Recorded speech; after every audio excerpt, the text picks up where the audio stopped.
I have travelled many roads, seen many countries and peoples, but I have never met anything dearer than my native land. Blessed be my dear homeland. The Augusta River has been flowing through Zlatija for thousands of years, clear and quiet, or turbulent and full-flowing, and it is in a hurry to merge with the Danube. In 20 kilometers from the place where the great river takes Augusta in its embrace, on its left bank is my native village of Buta. Back in the 19th century, about 10 families, driven by poverty, came down from the mountains and headed for the Danube plain. They settled near the village of Buton. They named the farm the same name as the village they had left Cunino. On the Cunino farm near the village of Buton lived the large family of Pello Panchev's grandfather. Grandfather Pello had 3 sons, Toncho, Pavel and Christiu. I was the 3rd child of his 2nd son Pavel and his daughter-in-law Evdokia. I was born in January 1902 and was named Peter. My father, of medium height, fair-haired, blue-eyed, was cheerful and inquisitive. He finished 2 grades of elementary school in Oriokovo and was known as a literate, knowledgeable man. At one time he even worked as a clerk for a lawyer and therefore had some knowledge of the law. Because of all this, his father was considered an authority to the peasants, and they went to him for advice. Dido Pano, as they called his father in the village, was an active member of the library. In fact, he was a peasant of average wealth and had 15 hectares of land. The family worked the land by their own labour, and while we, the children, were small, the whole burden of field work fell on the shoulders of my father and mother. When we grew up, we began to help as well. During the season we usually did not leave the field, because the land plots were scattered. Some of them were more than 15 kilometres away from the village. We slept in the field to avoid driving horses and to save time for work. We came home only on Saturday, but one of us stayed in the field to guard the camp, oxen, equipment and a barrel with drinking water. I still can't forget those wonderful summer nights. When I was alone in the field, I was at first afraid. I clung to the oxen, tired from the heat of the day, and chewing their cud evenly. The night silence was broken only by the chirping of grasshoppers. Then I climbed into the wagon, sat down on a barrel with water, and watched for a long, long time how the dusk thickened and the silhouettes of trees and bushes disappeared. Finally, tired and soothed by the wonderful silence and the smell of ripe wheat, I would settle down in the wagon and fall into a sweet, childlike sleep. Unforgettable summer nights of my native Zlatia. Sunday was not a day of rest for my mother. She had a lot of housework to do. She had to knead and bake bread for the whole week, wash the laundry and wash us the boys. In winter my mother spun wool and wove woolen cloth for outerwear. Under the influence of a local teacher, Vladimir Petrov, my father joined a radical party. During the First World War he was at the front as a messenger. He returned from the front as a convinced farmer, a member of the Bulgarian Agricultural People's Union. On June 9, 1923, when the power in the country in a bloc with the radicals seized the conspirators, the teacher Petrov at the village meeting said Pano betrayed the radicals and went to the farmers, and, to emphasize his contempt for the traitor, publicly slapped his father. Mum was always thoughtful. Her slightly slouching figure as if embodied all the cares of a large family. We had 5 boys in our family and no girl who could become a helper in the household. True, the 6th in our family was born a girl, who was named Nedka, but our little sister died very young, and my mother cried long and inconsolably. I went to school in 1908. The first school year was very difficult, because I was not yet 7 years old. Gradually in me awoke a great craving for knowledge. My father and older brothers encouraged me in every possible way. After school my time was spent in games and mischief. The older children tended the cattle. I studied diligently, and my father and mother spoiled me. During summer vacations we worked in the field. We weeded and dug corn, helped during the harvest. For children it was hard labour. The children of the rural rich were in a different position. The rich people rented land to poor peasants for cultivation, and their children did not work in the fields. The children of the rich were also different at school. Their clothes were made of purchased cloth. Our family and the families of my father's 2 brothers lived in 3 small rooms. It was incredibly cramped, and there was often not enough wood for heating. The rooms were heated by stoves made of sheet iron and lit by kerosene lamps. When the Balkan War broke out, I was in the 3rd grade. My father was sent to fight the Turks. The authorities requisitioned the cattle and wagons. Salt and kerosene disappeared from the stores. We children also felt the lack of kerosene, because kerosene lamps were replaced by lucina. Grandpa Pello's youngest son, Uncle Krista, was also taken to the front. His wife, Aunt Gana, was illiterate, and my older brother Yakim, who was 16, read my uncle's letters from the front. Uncle Christiu shared with him, tomorrow's soldier, all the hardships of front life. In one letter, my uncle wrote the history is glorious, but its days are black. The Balkan War ended, but Uncle Christiu did not return home. Then began the Inter-Union War, which revealed the treachery of Tsar Ferdinand and his obedient government. The peasants began to rebuild their war-ravaged farms. They had to work day and night in the fields in order to feed themselves and pay back the debts accumulated during the war. In spring and summer, peasants weeded crops, dug up corn and waited for God to give. Irrigation of the fields was out of the question. Among the vast fields of Zlatia, there was only one well in Brestovic. From it, on hot summer days, people could hardly quench their thirst and water their cattle. There was always a crowd there. People waited for hours for their turn. 2 of us would go to the well and carry a barrel on a cart, which we filled with drinking water. One of us would draw water from the well with a bucket, and the other would fill the barrel through a large tin funnel. The yields were low. In the most favourable years, the peasants received 90 to 100 measures of wheat per hectare, barley a little more. And in dry years, the poor and middle-aged peasants, having barely returned the seeds, almost immediately became debtors again. The poor found themselves in constant dependence on the rural rich and moneylenders. The economic dependence, as a rule, turned into political dependence. The debtor was obliged to support the party of the benefactor who had lent him money, which was the bourgeois party. At the end of the Balkan War, cholera broke out. The community authorities placed red flags in front of houses where there were sick people, and sentries were posted. But despite this, cholera spread rapidly and claimed many lives.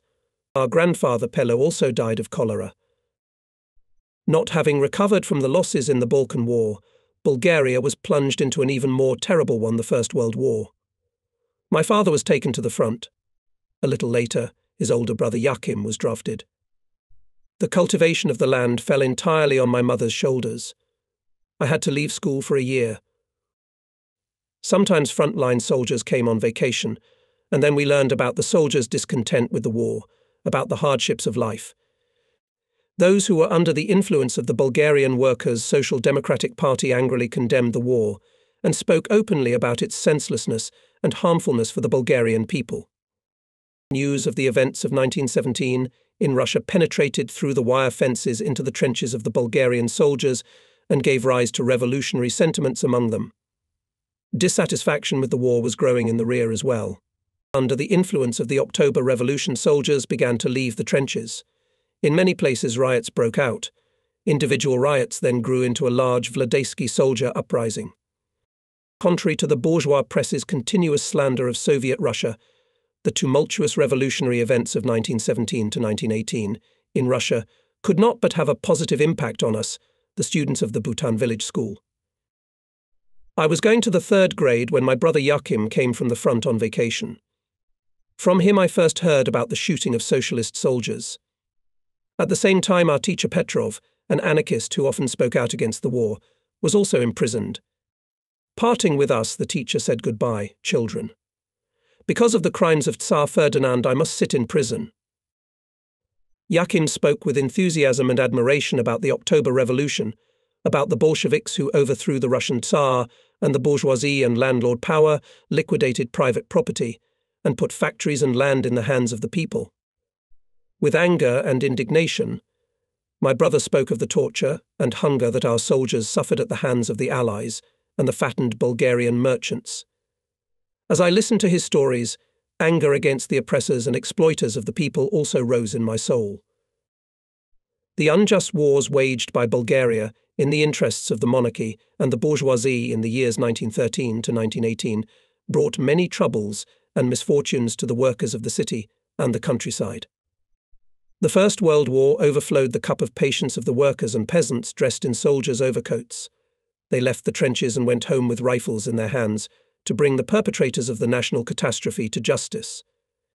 The war opened their eyes. Under the influence of the active propaganda work of the close socialists, the soldiers on the fronts in Macedonia and Thrace realized their role and became the main driving force behind all the revolutionary struggles of the people that unfolded after the war. Communists and anti-fascist farmers, who had been in the trenches for 2 or 3 years, made up the bulk of the participants in the world's first anti-fascist uprising, which broke out in Bulgaria in September 1923. In Oryarkovo, as in the whole country, political life was in full swing. At meetings and rallies, the broad masses of people demanded that the perpetrators of the war, those who had enriched themselves during the war, be brought to justice and punished. Students were forbidden to go to meetings and rallies and to engage in politics, but we found ways and opportunities to attend them, especially those that were held openly. Party demands and programs were hotly debated in school and classrooms. In 4th grade, I was a member of the school's travelling society, which was run by young communists. One of the prominent youth leaders, Arsen Vodenikarski, had a great influence on the formation of my outlook. In 1919, I was accepted into the Young Communist Union. In the winter, I practiced with progressive-minded youth from the people, reading to them the works of the great teachers of the proletariat, and in the summer I worked with my family in the fields. Labour life bound me even more closely to the people. After graduating from the Oryakov School in 1921, I entered the Lom Pedagogical School, which I graduated from in 1923. There were more industrial enterprises and workers in Lom. Together with the harbour porters, the workers constituted the strong backbone of the Communist Party, the most influential party in the city and in the area. Many of the teachers at the college were advanced people in their beliefs. Some sympathized with the Communist Party. Logic and psychology were taught to us by the communist Tudor Pavlov. In Loma, I immediately joined the Youth Communist movement, and at the beginning of 1922 I was elected secretary of the youth organization of the school. We attended the Communist Party Club, and almost every weekend we held meetings where we listened to and discussed reports and essays. At these meetings were present representatives of the City Party Committee and the Youth Committee. Very often Tudor Pavlov made reports at our meetings. At the college we prepared essays on pedagogical topics.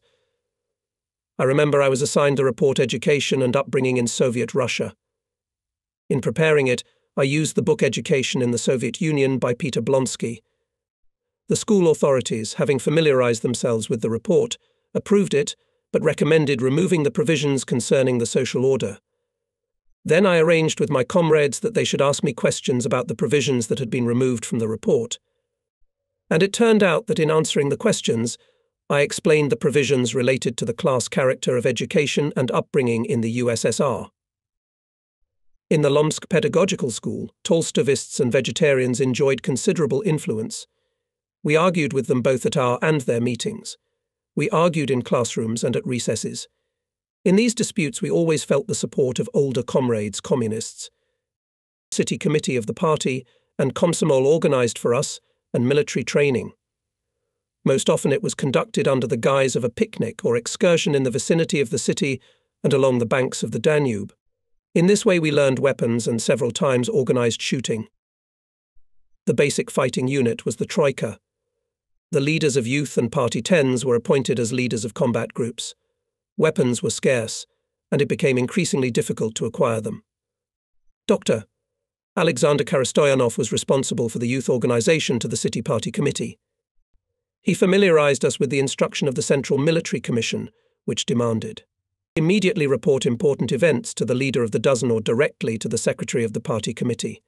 Be attentive and vigilant. Don't write down names and addresses. Don't leave documents and illegal literature where you live. Remember that you are a fighter for communism and therefore you must study the enemy in the most direct way, know what kind of organization he has, who is a member of it, what kind of people they are, how they are brought up, whether they are armed and where they get their weapons from, what their moods are, what their moods are, what their life is like, whether there are communists or sympathizers in their ranks. The youth organization included Komsomol members from the soldiers of the 2nd Cavalry Regiment, where combat groups were established. They informed the party organization about life in the barracks, about the arbitrariness of some officers, told about progressive officers who sympathized with us. Very important for us was the revolutionary experience of Dr. Karastoyanov. As a student in Odessa, he participated in the struggle of the Odessa Bolshevik organization together with Nikola Dimitrov and Stoyan Jarov. After keeping Karastoyanov in prison for several months, the Tsarist authorities expelled him to Bulgaria. We later learned that he was the only one of Lom's party leaders who remained in Bulgaria until the end of the September uprising. Karastoyanov died with the last defenders of freedom. 2 years later, the fascists killed his brother as well. The youth organization of Lom developed vigorous activities to help the starving people of the Volga region. This work was of great political importance.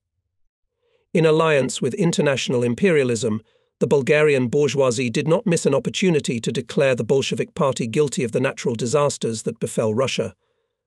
The BKP explained to the Bulgarian people that besides the drought there were other causes of the famine on the Volga, foreign intervention, and the legacy left by the Tsarist government. Together with the party leaders, members of the Lomsk Youth Organization went to the villages, spoke to the rural youth. Together with Alexander Karastoyanov, I went to Medkovets, Krivabara, and other villages of Lomsk-Okolia, calling for help to the starving children of the Volga region. The international solidarity of the women of Lomsk served as an example to all of us. The women's sector in the party organization was headed by Georgitsa Karastoyanova. She spoke about the real causes of the famine in Russia, explained the appeal of the Central Committee published in the newspaper Ravenstvio. At the meeting, she announced her decision to take one Russian boy into her family for upbringing.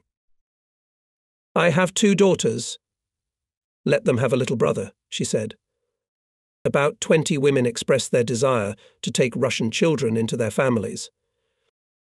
The newspaper Equality in August 1921 placed an article about the action of the Lomsk women. It said the commissions immediately began their work and collected 1,300 leva and 10 measures of grain, identified those willing to take in their families 20 children. It would not be 4 years from the time of this meeting that Soviet women would take into their families dozens of Bulgarian children forced to leave their homeland. In 1922, I was elected from the Lomsk Youth Organization to the Komsomol Congress, which was held in Sofia in the first days of June. We arrived in Sofia on the last day of the IV Party Congress, which was attended by a Soviet delegation headed by Vladimir Milutin. There were delegations from other fraternal communist parties as well. From our city, the delegation to the Komsomol Congress included Nikola Avramov, secretary of the City Youth Organization, I secretary of the Youth Organization of the Pedagogical College. The third delegate was the youngest of the 3 Chushkov brothers, a native of a working family devoted to the party. For conspiratorial reasons, we boarded the train not at Lomsk station, but at Medkovets station. Tudor Pavlov was traveling with us to Sofia. He was to speak at the Komsomol Congress as a speaker on press issues. After the Congress, he did not return to Lom. The Congress ended with a grandiose rally held in front of the People's House on Lvov Most Square. From the train station, we went directly to the rally. The huge square was filled with an excited mass of people. When from the balcony of the People's House the sounds of the battle trumpet were heard, red banners rose simultaneously in 6 places, marking the places of tribunes for the speakers. Someone sang the Internationale, and it was taken up by the whole square. In the communal elections held before June 9th, the Lom communists won more deputy seats than any other party. Despite enormous difficulties, the Lom commune managed to carry out a number of social activities before it was dissolved before the end of 1922. In the last elections in May, the Communists won a majority of 8 out of 14 mandates, but the Government Commission refused for 6 months to hand over power to the new communal council. Then the party organization itself decided to enforce what the law stipulated. In December 1922, after holding 4 rallies, 2 militant groups of Komsomol members seized the Community Council building. The chairman of the Government Commission escaped through a window. The red banner once again waved over the Lom commune. At the first meeting of the Lom commune, Dr. Alexander Karastoyanov, on behalf of the party group, made a statement about the plans of the party's work in Lom to overcome the neglect of the city's economy and the plight of its inhabitants. In the neighborhoods on the outskirts of the city there is no water or lighting. The streets are completely broken and neglected. Up to now, the funds allocated for the improvement of the city centre have been used in the interests of the rich, and no care has been taken of the common people. School buildings are not repaired, there are no teaching aids. Citizens are forced to keep their children out of school because there are no clothes and shoes. 154 residents of the town of Loma died in the war. Their orphans are left to fend for themselves. It is our human duty to take care of them as our own sons and daughters. Unemployment reigns everywhere. We need to organize employment offices and budget funds to support those workers who will not be given jobs in time. It is imperative to organize school canteens. Women workers should be introduced in the working-class neighborhoods to look after the children. Fundamental changes need to be made in the activities of the community. The community is no longer going to serve speculators and the rich, but will take care of the good of the people. Karastoyanov envisioned opening shelters for war invalids, for the sick and elderly, for the mentally ill. Then he sharply criticized the society to combat tuberculosis and openly refused to provide assistance to the society. The representatives of the bourgeoisie in the communal council hurried to be indignant. How is it possible for a doctor to oppose helping the sick? However, Karastoyanov gave a worthy rebuff. From the rostrum of the community council, he exposed the robbery character of this society. For many years, its leaders had been embezzling the funds collected from the population. In order to mislead the townspeople, the society organized noisy parties ostensibly for charitable purposes, while in reality the income from them went into the pockets of the organizers.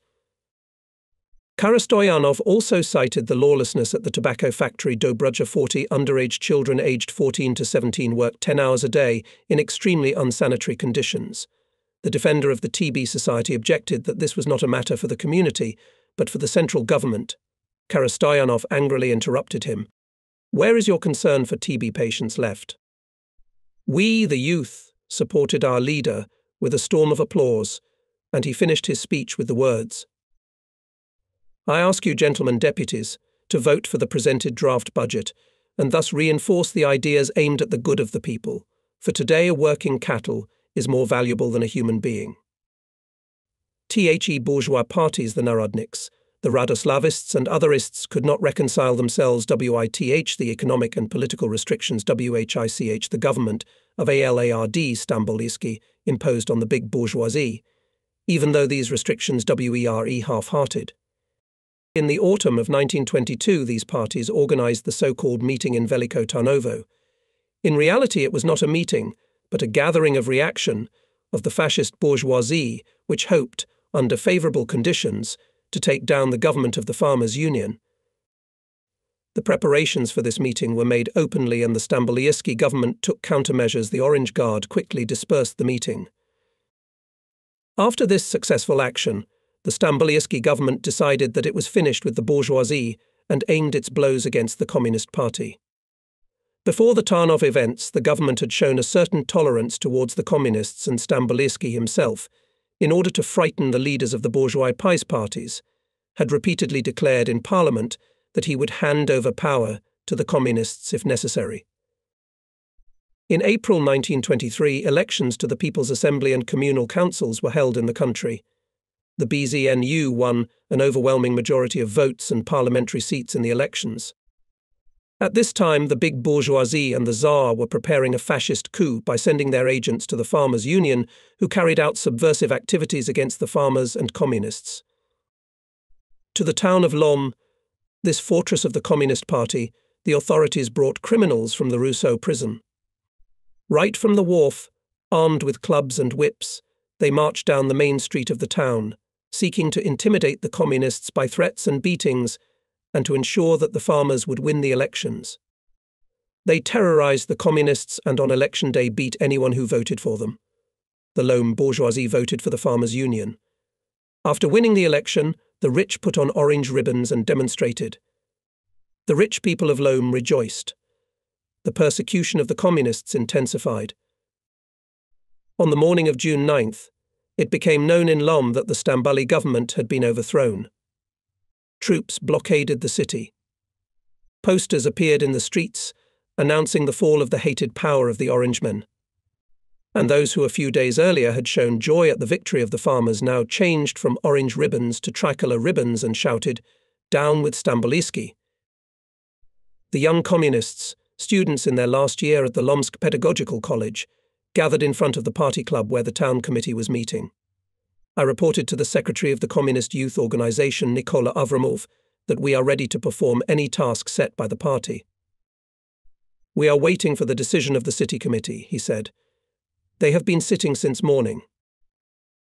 And we waited. At 12 o'clock in the afternoon, the lawyer Arseny Georgiev, a member of the city party committee, came up to us and said, "Young comrades, go home. The struggle is between the urban and rural bourgeoisie.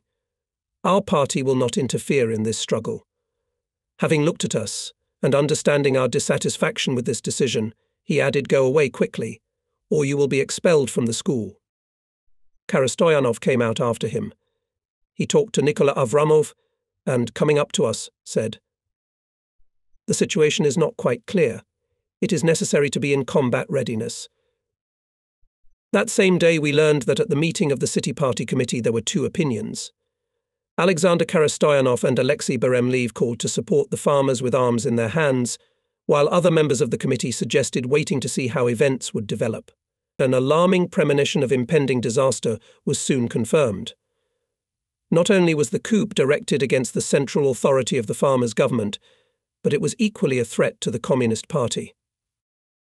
The power in Lom was in the hands of the communists, and although in the early days the supporters of the coup did not encroach on that power, everyone sensed the imminent danger. Soon the names of the hated moneylenders, merchants and millers, who for 2 years had waged a covert struggle against the commune from its earliest days, resurfaced. Many families of the poor were worried about how the land they had received from the commune would be resolved. Speculators used to get mad money for this land, taking every scrap of communal land at auction and renting it out. Now the war invalids, the sick and the homeless waited anxiously for the new authorities to deprive them of the help they had received from the communists. These premonitions were soon justified. With the support of the new government, the large landowners demanded the return of lands given to landless peasants. Some peasants were allowed to use the land they had received on a freehold basis. Peasants were forced to sign contracts obliging them to give half of their crops to the landowners. Factory owners also raised their heads. A longer working day was introduced, child labour began to be used, and workers were harassed with fines.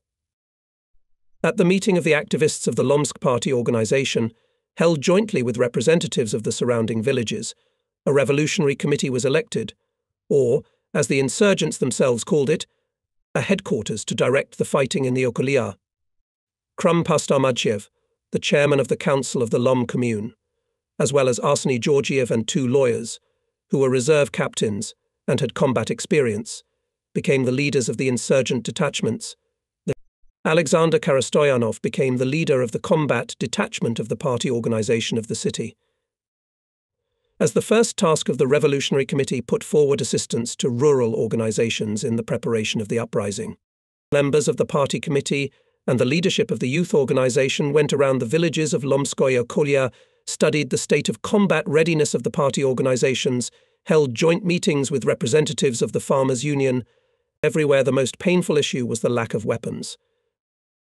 The party set the Komsomol the task of finding the weapons that the military had hidden in various places in the Okolia so that they would not fall into the hands of the Anglo-French Control Commission established in Bulgaria after the end of the First World War.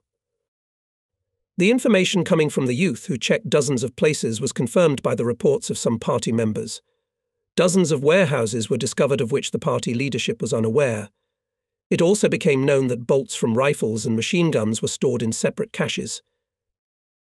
As the police and military archives testify, the representatives of the bourgeois power in the city had fairly accurate information about the preparations for the uprising, according to the information received from my agents, wrote the chief of the police department of the Lomsk district to the Minister of the Interior.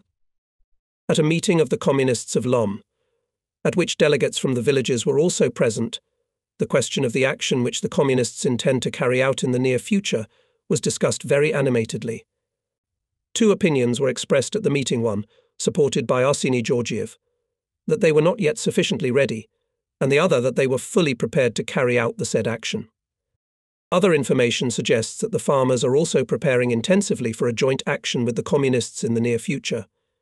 This fact is fully confirmed by the proclamation No. 1, issued by the provisional governing body of the Farmers' People's Union, which we have obtained. A copy of the proclamation is in my office. Lieutenant Colonel Kalachov, commander of the 2nd Cavalry Regiment, wrote in his diary about the actions of the regiment September 22nd. At 10 a.m., the last telegram No.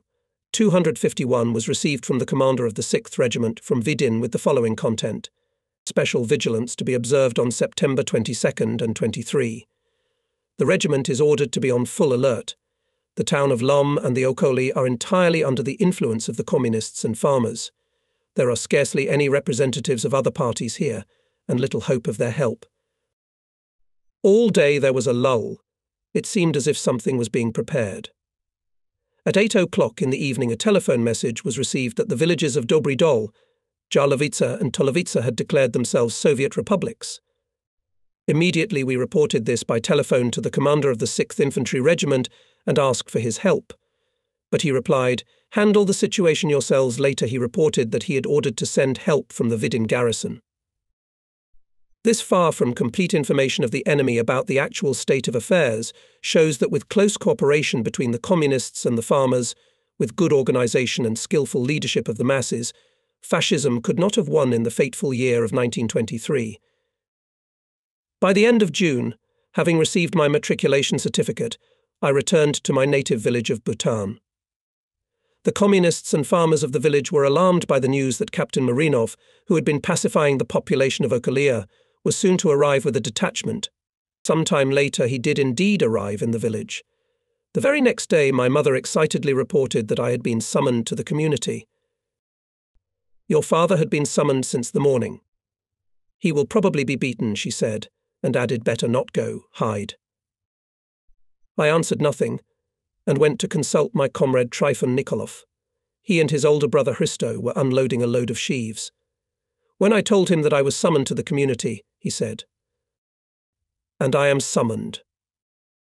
I advised him not to go. Trifon enjoyed great authority in the village, and if he was arrested, the party organization would be dealt a great blow. For his part, Trifon argued with almost the same arguments that he would go to the community, and I should go into hiding. Trifon's brother Hristo, non-partisan, but with more worldly experience than we had, said, "What are you arguing about?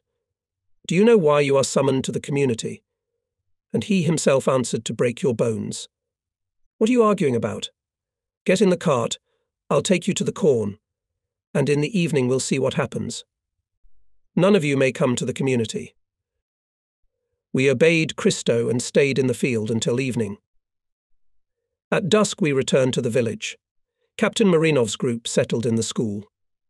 In one of the smallest rooms, Captain Marinov was conducting an investigation. From the investigation room to the school fence, which was a 1.5-meter brick wall, was about 20 meters. With Trifon and Ivan Pulevsky, my classmate, we nestled against the fence and decided to see what was being done behind it. In the room were a captain and 2 non-commissioned officers. In the yard under the window stood 3 local kulaks. Marinov, leaning out of the window, said, "Lazar Jonov is next. What are his crimes and what does he deserve?" "Jonov? Oh, he's a cunning communist. He philosophizes a lot and deserves a good beating," replied the brave supporters of the June 9th coup.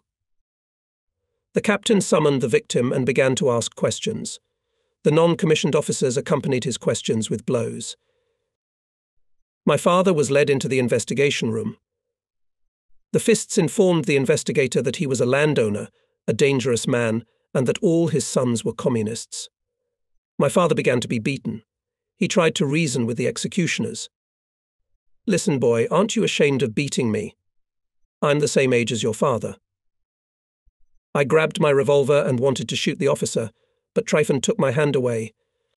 Leave these bastards, we'll pay them back for everything.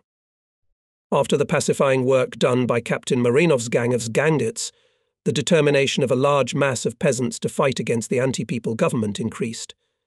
All the honest, hard-working people walked around anxious and often asked us, the Komsomol members, "Well, are we not going to do anything? After all, your party is strong, and we will all support it."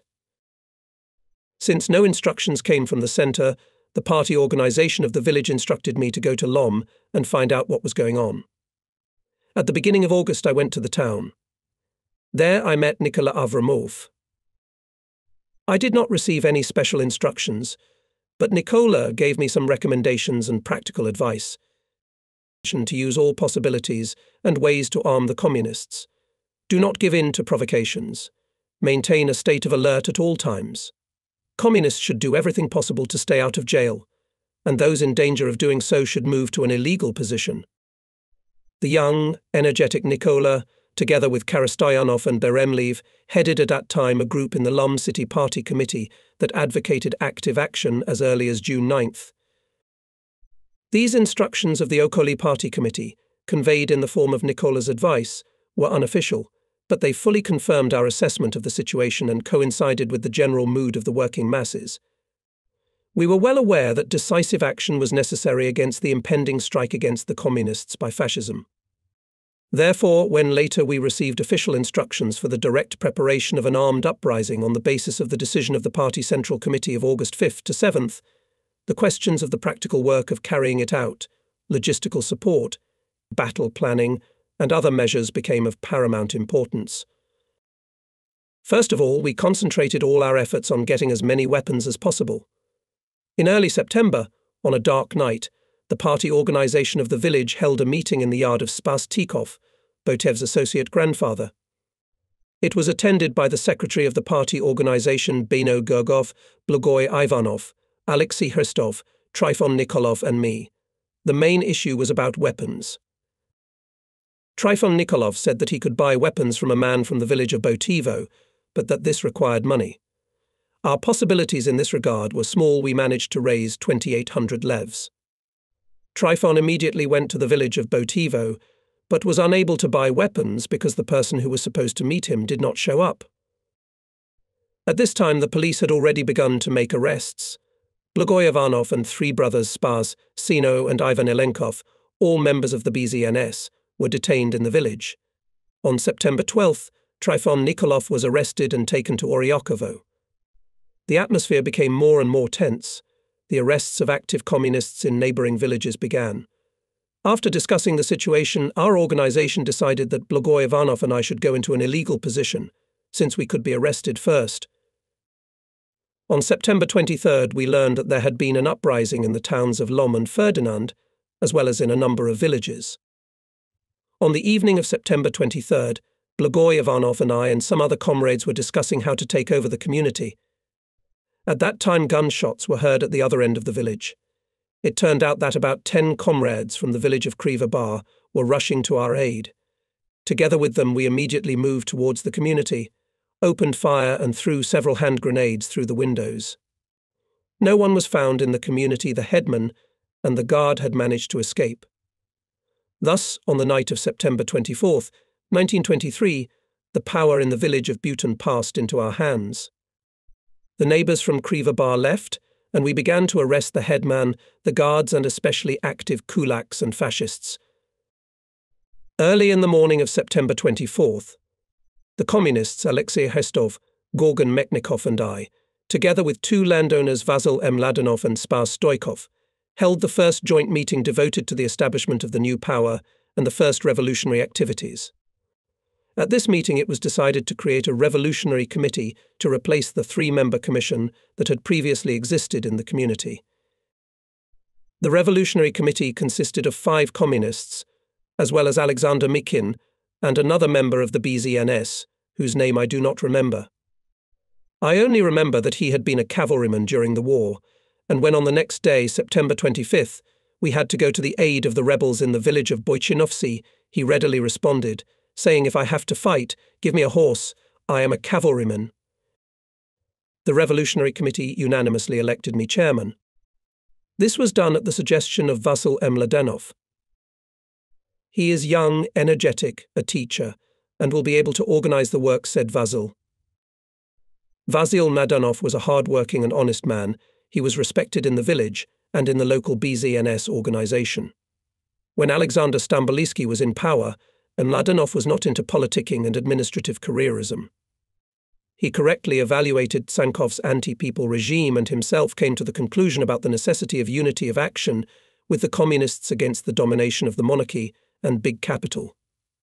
Vasil Mladenov understood that the Communist Party had higher organization and revolutionary strength, that it too, in the struggle against the exploiters, defended the interests of the workers of both town and countryside. His proposal to elect me chairman of the Revolutionary Committee was unanimously supported by all. People believed in the new power, in its durability, and understood the need for good organization. On the first day of the establishment of the new power, the work of the Revolutionary Committee consisted of collecting all the available weapons, arresting some fascists who were still at large, and establishing communication with neighboring villages. The weapons were collected fairly quickly. They were mostly old rifles stored in the homes of frontline soldiers, hunting rifles, pistols of various systems, and of doubtful suitability. The owners themselves brought and handed over the weapons, and this fact in itself spoke of trust in the new government. There were, of course, some who handed in their weapons out of fear, fearing that otherwise strict measures would follow. Within a few hours, all persons who, in the opinion of the Revolutionary Committee, could take active action against the new authorities were arrested. Only the most ardent fascist, the rural rich man Stefan Oprov, could not be found. It was he who compiled and passed to Captain Marinov the lists of communists and farmers who were being tortured. I think that on that evening, when Captain Marinov was conducting the investigation, Oprov was one of the three who stood under the window of the school. Feeling guilty, Stefan Oprov ran away from the village and, according to his son, hid somewhere in the bushes on the bank of the Augusta River. We treated all those arrested very humanely. They went under arrest with all the things necessary for prison life, followed by their wives and daughters carrying bread, fried chickens, and wine. The only one who disturbed the arrestees was my father. I decided to see what the prisoners were doing and how they were guarded. There was a sentry standing at the door. He was not in the army, had no knowledge of order, and was right in the room of the arrestees. The sentry explained that he had no right to let me pass. Moreover, he informed me that the arrestees were being investigated by a commission. As it turned out, the investigation was organized by my father. I knew that my father was in the field with the sheep. The sentry Marin Banutsov did not allow the chairman of the Revolutionary Committee to see the arrested. As it turned out, my father, having learned about the change of power, left his sheep in the care of his comrades, and himself ran to the village. Armed with an iron spokes from an ox yoke, and with 1 or 2 men, my father went to the arrested men. The sentry let them pass, and the father began to conduct an investigation. From his investigation, only one person suffered: Stefan Oprov's son Vanko, from whom literally the whole village wept. On August 25th, I was in the community and was reviewing the mobilization lists which were diligently prepared for me by Kotso Petkov Hubaveshki, the permanent clerk under any authority. At that time someone shouted, "A truck is coming." I thought it was a truck with soldiers, and together with a few comrades who were in the community, I grabbed my weapons and lay down to meet the enemy. The truck stopped. The chauffeur who jumped out of it shouted angrily, "Why have you put out your rifles? We are fighting near the village of Boychinovtsi, and you want to shoot at us. We have come for help." Those who arrived by truck told that the White Guards and regular army units were fighting against the rebels near Boychinovtsi and Ferdinand, that the rebels were fighting bravely, but they needed reinforcements. Taking a few men with them, they left. I was again busy with the mobilization lists, selecting those who could be enrolled in the detachment and sent to the front tomorrow. There were about 70 of them. In the morning they showed up at the congregation. At that time we learned that on the way to Boychinovtsi a detachment from Oryakov and surrounding villages under the command of Pavel Pershev would pass through our village. Our detachment should have joined him. in front of the community we gathered a village meeting. About 250 men came. I climbed on a cart and told about the events near Boychinovtsi and Ferdinand, that we were going there to help. Whoever is for the victory of the revolution, let him come with us. I finished my speech. The congregation approved this speech with a loud hurrah. And at the same time, a powerful hurrah was heard from the direction of the approaching column of Perchev's detachment, which numbered 450 men. After a short meeting, our detachment joined the general column, and we moved to help the rebels near Boychinovtsi. Instead of me, Alexei Hristov remained the chairman of the Revolutionary Committee. "It is necessary," said Perchev, "to requisition all the Tarvuliv of the shop. There are many barefoot people in the detachment. It is also necessary to take foodstuffs." Pavel Perchev was a functionary of the district party committee in Vratsa. He was charged with organizing a detachment in Oryahovo and the surrounding area, and then to take part in the fighting in the center of the uprising, the town of Ferdinand and the village of Boychinovtsi. He himself was from the village of Ostrov Oryakovo Okolia, located on the banks of the Danube. From his village, Perchev moved with the insurgents through the town of Oryahovo, then through the villages of Bukovis, Gloshin, Butan, Krivabara, Hadjadin, Mihalivo, Letchevo, and from there to Boychinovtsi. We were told that in each village local insurgents were to join the detachment. After the September uprising, Pavel Perchev emigrated to Yugoslavia. He enjoyed great trust and authority among political emigrants as an active party figure and one of the leaders of the uprising in our region. Then, on the instructions of the party leadership, he was to cross the border and return to Bulgaria to help rebuild and strengthen the party organizations after the blows dealt to them in September 1923. The requisitioning of shoes was handled by me. Dimitar Stoyanov, the shopkeeper, said that he would gladly give everything for the revolution, only if they gave him a receipt. Without thinking long, I wrote a receipt for all the tsarvuli that were in the shop. Later, after the suppression of the uprising, Dimitar Stoyanov used the receipt I had given him, and, with the help of the fascist authorities, again gladly presented it to my father for payment. My father sold everything he could and paid for these tsarvuli. Pavel Perchev's detachment was replenished with 70 volunteers in the village of Butan and 15 volunteers in the village of Krivabara. Having provided themselves with food and shoes, the detachment moved towards the village of Kairidin, which lay on the way to Boychinovtsi. After replenishment in the villages of Krivabara and Kairidin, the detachment's strength reached approximately 700 men. After splitting into platoons, the detachment left Kairidin and moved westward to the village of Mikhailovo. The road between Kairidin and Mikhailovo followed the left bank of the Augusta River. On the right, higher bank of the river, 3 kilometers from Kairidin, was the village of Monastyrishch. When the column equaled this village, it was fired from a machine gun. Bullets whistled over our heads. People got worried. Having assessed the situation, the command of the detachment decided to send a group of rebels across the river in order to bypass the village and hit the enemy from the rear. The units in Perchev's detachment were formed according to the territorial principal people from one village constituted a separate combat unit. The Bhutanese detachment followed in the tail of the column. The commander of the detachment P. Perchev and his deputy I. Kolakov, a reserve officer, a farmer, ordered our detachment to eliminate the enemy in the village of Monastyrish. Stefan Bonev, a carpenter by profession, a non-commissioned reserve officer, was appointed commander of the Bhutanese Special Detachment. Perchev assigned me to conduct political work in the detachment and to assist the commander in everything. In a word, I was to be a sort of political officer or commissar of the detachment. The depth of the river was about knee-deep. Without taking off our shoes, we moved to the other bank of the Augusta 300 to 400 meters east of the place from where our column was shelled. Machine gun fire drove us on. I remember someone shouted, "Hurry up and get to the other bank. It's safer there." Indeed, the bullets did not come near us there. Later, when I studied the theory of shooting and learned about the existence of the so-called dead space, I realized that the person who shouted it understood something about military affairs. In any case, he had correctly assessed the situation. If we hesitated on the left bank, the enemy could detect us and destroy us with flank fire. The right bank sloped steeply down to the river. The thickets of young oak woods hid us from the enemy's eyes and protected us from his bullets. By 5 o'clock in the afternoon, we stopped 1.5 kilometers southeast of the village of Monastiriще. The terrain was rugged, open. We began to discuss the plan of attack.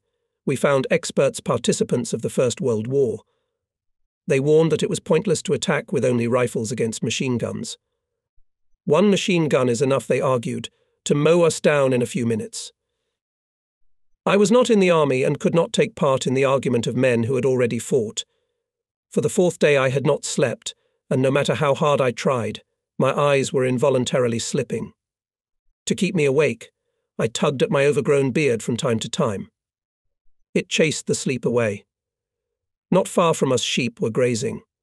The shepherd said that there were 3 machine guns and about 30 soldiers in the village who had arrived from the town of Vratsa, and that they were commanded by Captain Gaszewski. The Gaszewskis were 2 brothers, and both of them participated in the events of 1923. One of them, Ivan, was a communist and fought together with the rebels from Oryahovo. In the battle for the village of Galatin, 5 kilometers north of Krivodol station, he was severely wounded. Another, Captain Gaszewski, served as an officer of the Nazi troops and actively participated in the suppression of the uprising in this region. His group was just at that moment in the village of Monastiriště.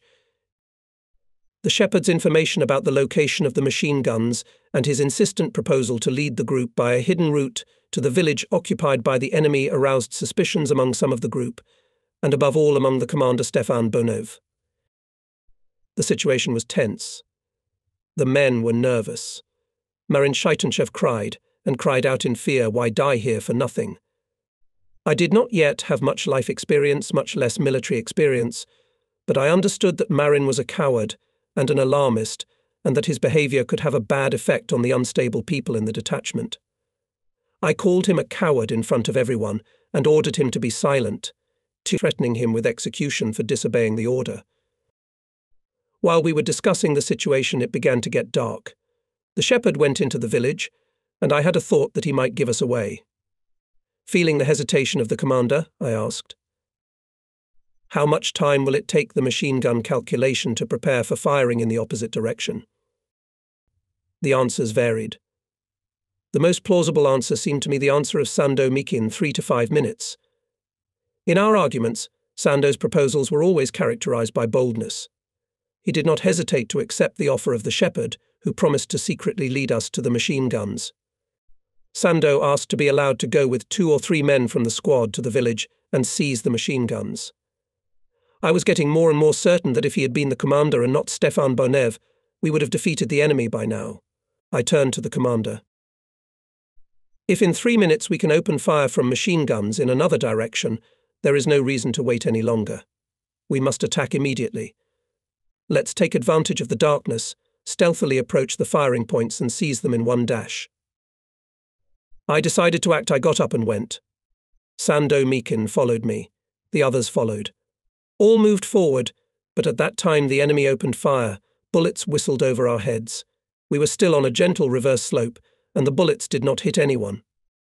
We lay down for a minute. The machine guns suddenly went silent and did not fire again. The commander's hesitation and poor discipline slowed us down, and we missed the moment. Someone still informed Gaszewski about us, and he now knew our forces and location. To clear his way and to frighten us, he ordered several bursts in our direction. Covered by the night darkness, the enemy withdrew to the south. We continued the offensive and by 22 o'clock entered the village, but the soldiers were no longer there. The peasants reported that after the firing they had withdrawn in a southerly direction. In the village we met a shepherd who wanted to lead a detachment to the rear of the enemy machine gunners. He reproached us for not listening to him after all. If we had done as he suggested, Gaszewski would not have been able to get away, and he would have been captured by us. The shepherd was right, and I was convinced that he spoke in complete sincerity. More than that, this man had military training, was characterized by ingenuity, and was very eager to help us. I wish I had remembered his name. The bourgeoisie was not slumbering either. It persistently spread rumors that troops were coming from Vratsa, Lom, and even from southern Bulgaria. These rumours had a negative effect on those who were hesitating. On the morning of September 27th, we received Perchev's order. The Butan detachment is to stay in Oryakov-Okolye and suppress the attempts of the fascists to revolt against the people's power. By lunchtime we arrived in Khaireddin and intended to stop there, but by evening we were informed that in the village of Srebrenica the fascists had seized power, driving our men away. The detachment went to the village of Butan. There were far fewer people left in the detachment. Gone were those like Marin, who was crying near the village of Monastiriche. I don't remember how, but the commander himself disappeared. Blogoy Ivanov and I took command. The detachment was replenished with several volunteers. We took 2 good horses from the richest kulak Toncho Virbin and headed for Srebrenica, which was about 3 kilometers away. By 23 o'clock we crossed the Augusta and entered the village. The night was moonlit. The place was quiet. Having crossed the river, we began to look for our guys in the yards and inexperiencedly opened indiscriminate shooting. As we approached the centre of the village, the firing increased. There was a threat that the rebels would hurt each other.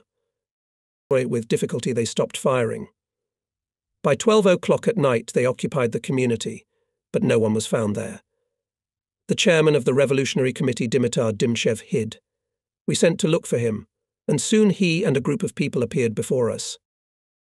As it turned out, after the departure of Perchev's detachment, Dimchev succumbed to the rumours spread by the representatives of the bourgeois parties in the village, and instead of showing revolutionary activity, he left the community.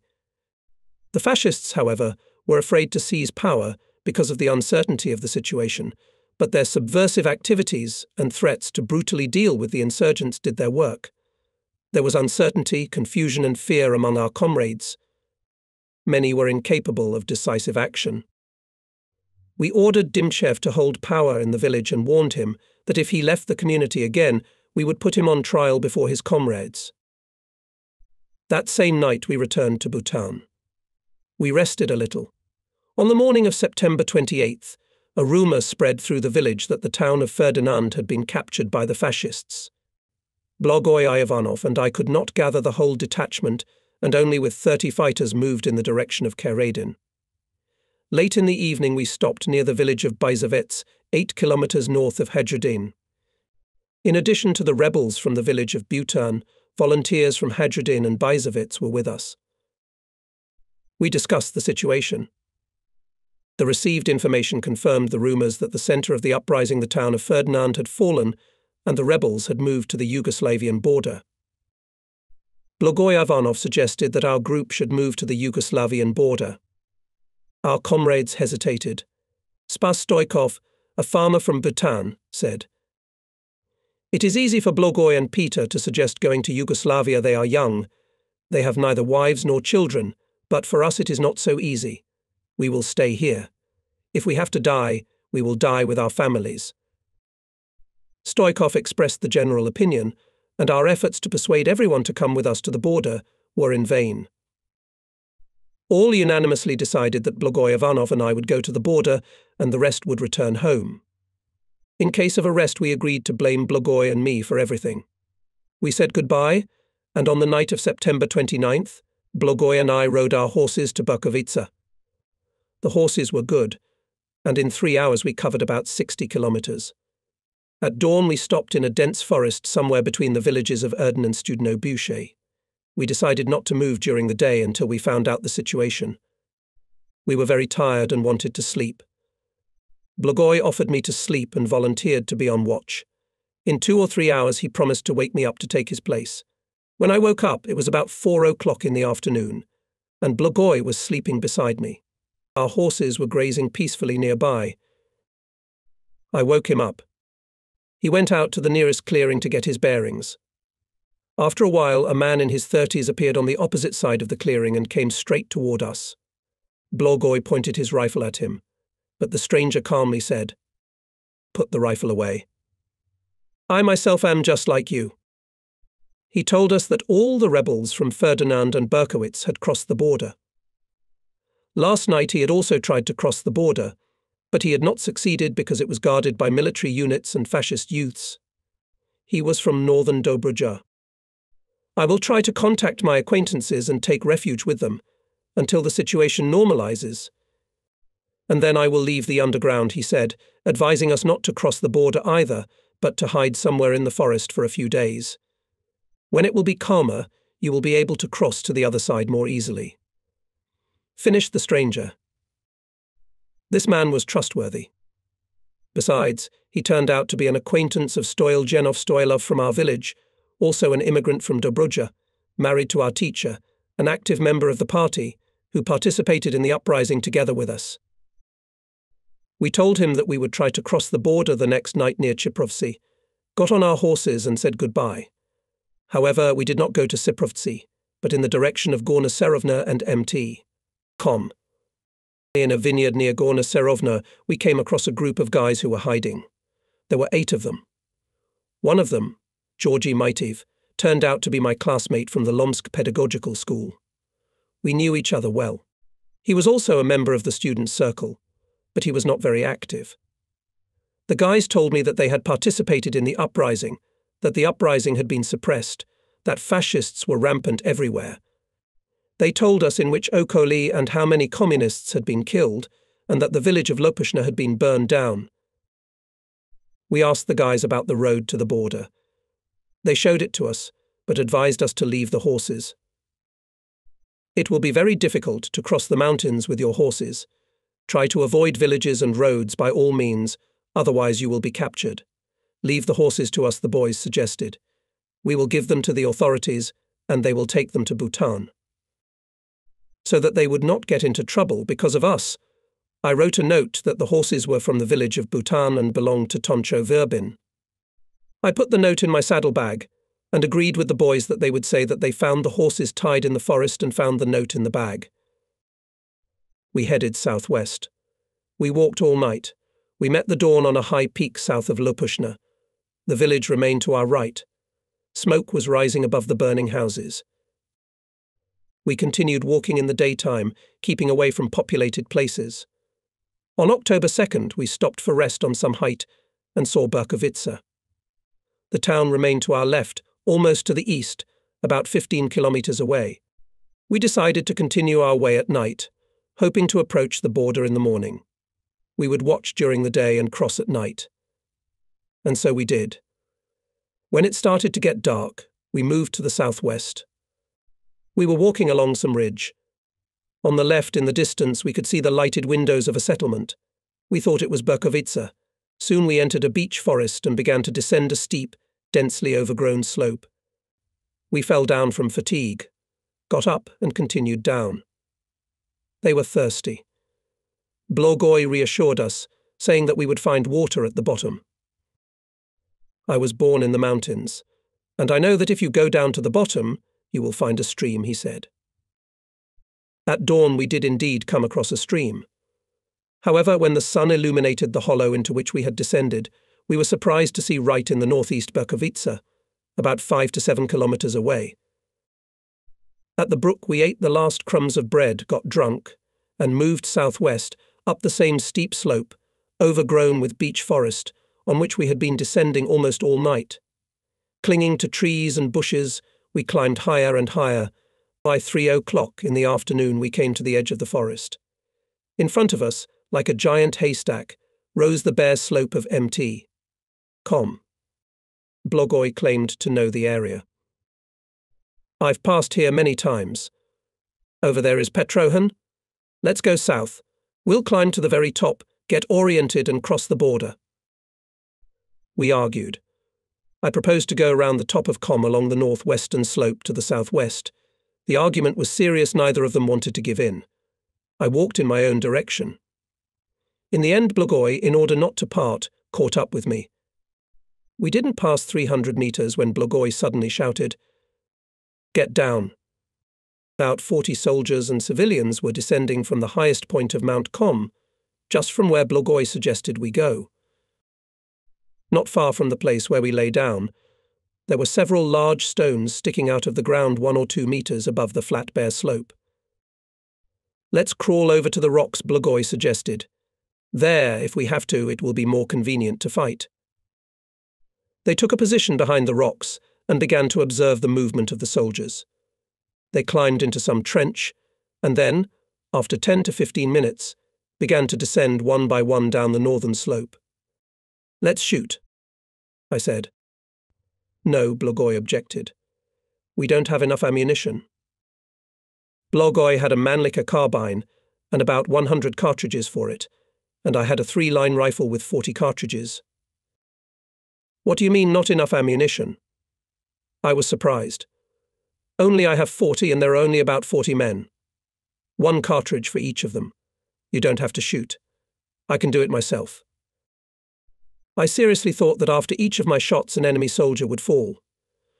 I realized my naivety only 2 years later, when I started to study the theory of shooting and the law of dispersion at a military school in the Soviet Union. The soldiers didn't notice us.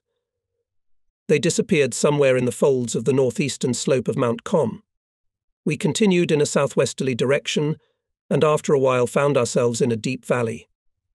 The descent to it was covered with forest. We crossed the forest and the valley. On the southern slope, where the forest ended, we stopped to get our bearings.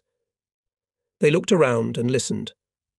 Blagoy climbed a tall beech tree and signaled to me with his hand not to move. After a few minutes he climbed down from the tree and reported that he had seen 2 soldiers walking along the path along the edge of the forest. They were border guards. "The border is close to the border," he said. "We have to wait a little while until they get farther away. You will run after me. The terrain here is open, so we must cross the border quickly," Blagoy explained. A few minutes later we ran, Blagoy in the lead and I behind him. When we emerged from the forest, we headed toward a neatly stacked pile of rocks. As we neared it, Blagoy noticed. "This is a border pyramid. Follow me. If the soldiers see us, they will shoot."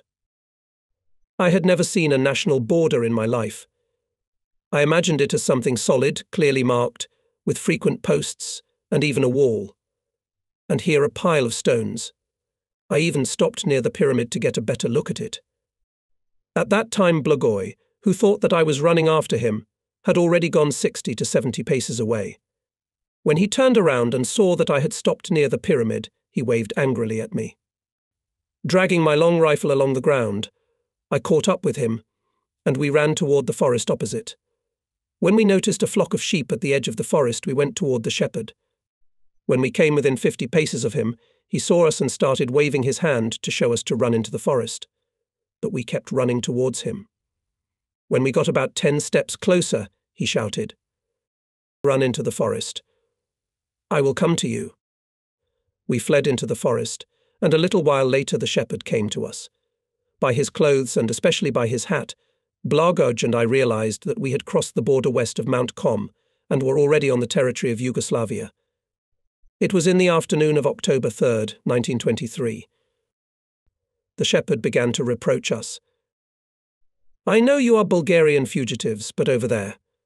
He pointed towards our border on the bare slope of the Com mountain. "There are Bulgarian border guards. They have a machine gun and they shoot at people like you." The shepherd said we should go to the nearest village, Senokoz, and surrender our weapons to the authorities. We went down to the village.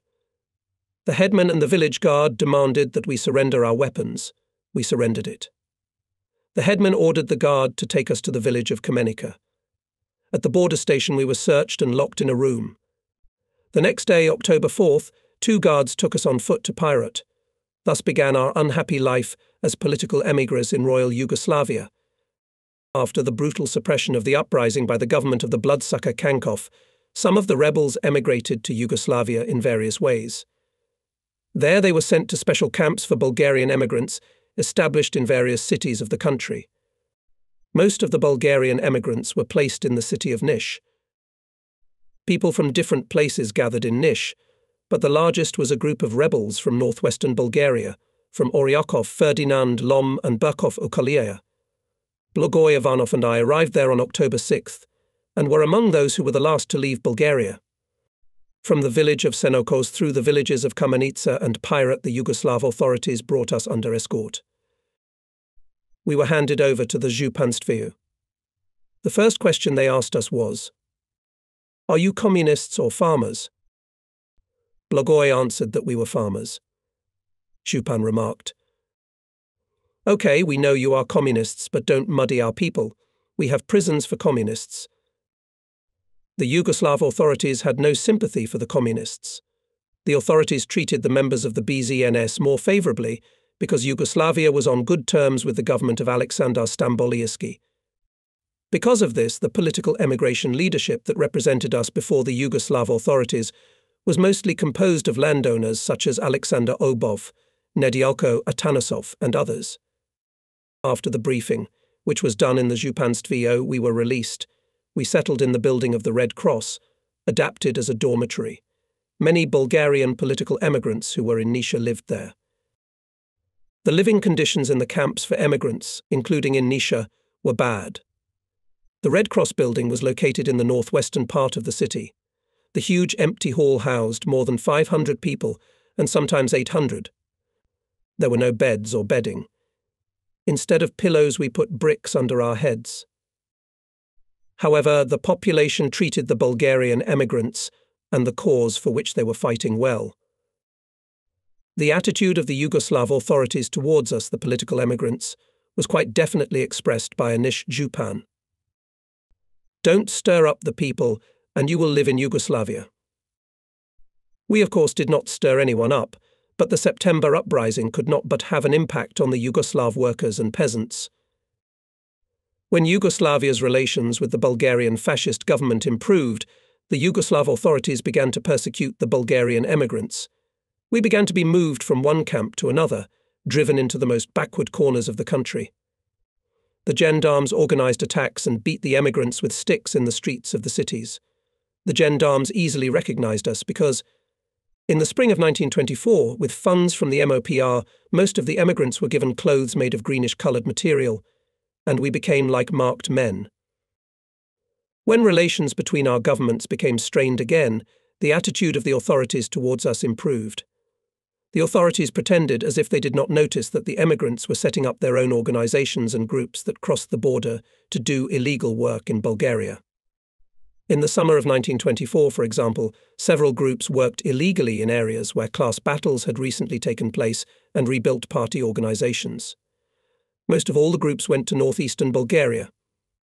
A group was also sent with the same task to Oryakov or Kolia. This group included Ferdinand Kozovsky from Nej, Moncho Turmanov from the village of Stavertsi, Kotso Petrov from the village of Ostrov, and Blagoy Ivanov from the village of Butan. In the summer of 1924 and spring of 1925, some groups managed to smuggle weapons into Bulgaria. Of course, the entire emigration could not participate in such activities. Our comrades, scattered in various camps, had to work to support themselves. Only a very few received money from their relatives in Bulgaria. The bulk of the emigrants, however, set out early in the morning in search of work. There were many who wanted work, and the owners bought labourers for nothing.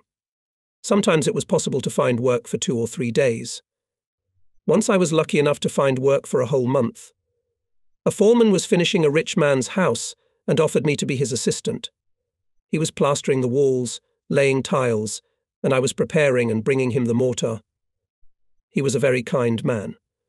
Noticing once that I did my work quickly, he advised, "Never hurry to do the work to the end, so that when the master comes there is always something left to do, otherwise you will be thrown out."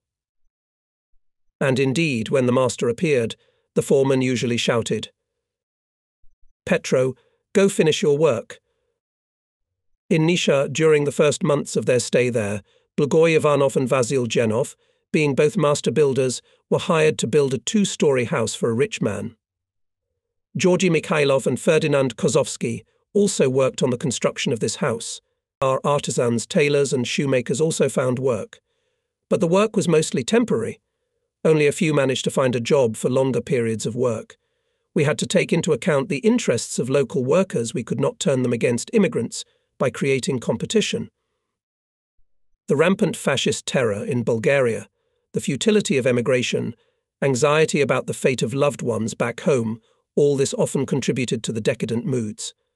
The Communist Party launched active activities among the emigrants. The reasons for the defeat of the uprising were intensively discussed, mistakes were analysed, and conclusions were drawn. Under the influence of international public opinion and the resolute struggle of the Communist Party in the country, the monarcho-fascist government of Bulgaria declared an amnesty. However, the terror in the country did not stop, and the party organization in emigration, under the leadership of the foreign representation of the Central Committee of the BKP and the Comintern, explained the meaning and aims of the amnesty carried out by the fascists. The local Bulgarian authorities in various parts of the country began to send personal letters to the political emigrants, informing them of their amnesty and inviting them to return to Bulgaria. The party organization explained which of the communists could take advantage of the amnesty and who would face reprisals. The Komsomol organization was also active among the emigrants.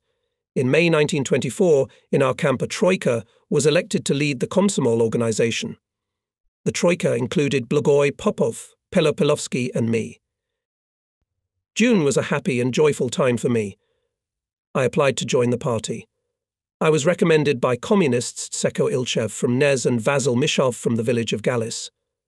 On July 20th, 1924, I was accepted as a member of the Bulgarian Communist Party. Despite the harsh conditions of emigration, the party took all measures to preserve the cadres for the new battles to come.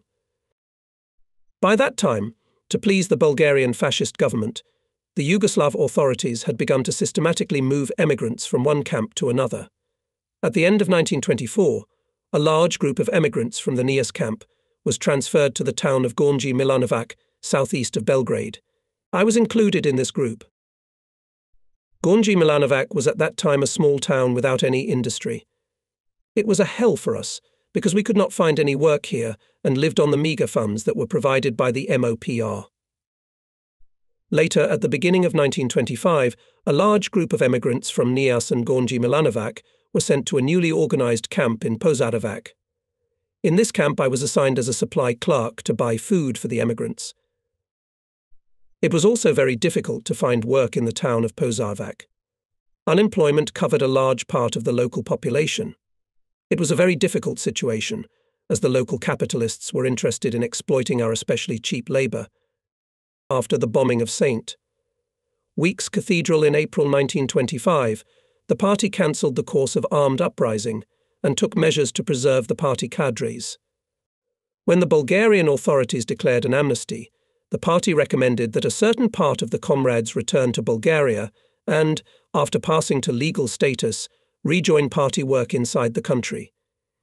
Those who could not return to Bulgaria, especially the younger ones, were sent by the Foreign Bureau of the Central Committee of the BKP to the Soviet Union for study and preparation for the future revolutionary struggle. In July 1925, together with a large group of emigrants, I was transferred to the city of Novi Sad. It was a large industrial city.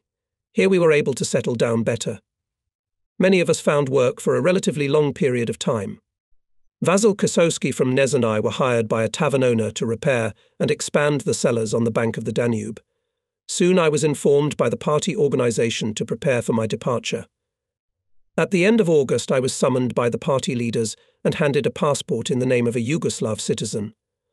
Thus I became Đuro Obradović, born in Skopje. Vasil Kosowski also received the same passport. According to legend, as a Yugoslav student I was on my way to Vienna to study. Vasil Kosowski and I boarded a train and arrived safely in Vienna the very next day. We could not find the address given to us at once and decided to go to a restaurant to have lunch. Ivan Vinarov found us there. He met comrades who were coming from Yugoslavia and through the Soviet embassy organized their departure to the Soviet Union. He took our passports, and we were left in a foreign country without documents. At that time, the Soviet government was conducting a campaign among white emigrants to return to their homeland. On September 25, 1925, a large group of white emigrants gathered in Austria left for the USSR. We, about 70 Bulgarian political emigrants, were part of this group.